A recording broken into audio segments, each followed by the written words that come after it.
In today's video, I'm going to teach you how to add dashboard view in Trello. The dashboard view gives you a quick visual summary of your board's activity so you can spot bottlenecks, track workload, and understand progress at a glance. Start by opening your browser and going to Trello.com. If you're not already signed in, log in so you can access your workspace. Once you're in, head to your list of boards. Depending on your layout, you can do this by clicking the boards option in the sidebar or by selecting it from the top navigation.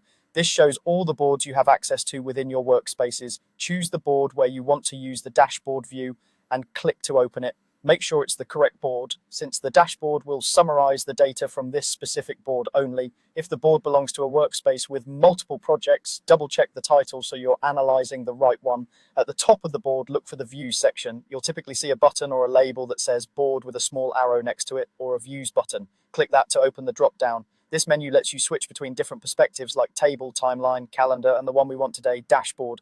From the drop-down, click Dashboard. Trello will switch to a set of visual widgets that aggregate your board's data. You'll usually see charts such as cards by list, cards by member, labels distribution, and due date status. These snapshots help you answer questions like where most tasks are sitting, who is carrying the heaviest load, and how many items are approaching or past due. If you don't see dashboard as an option, it's often because your workspace plan doesn't include advanced board views. Upgrading to a plan that supports board views or opening a board that lives in a workspace with that plan will make dashboard appear.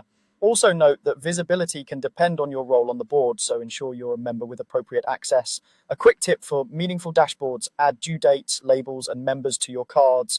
The richer your cards are, the more insightful your charts will be. You can also apply filters in the board before opening the dashboard to focus on specific lists, members, or labels. The dashboard respects those filters for targeted analysis. That's it. Go to Trello.com, open your boards, choose the board you need, open the views, drop down, and select dashboard. You now have a clear data-driven view of your work.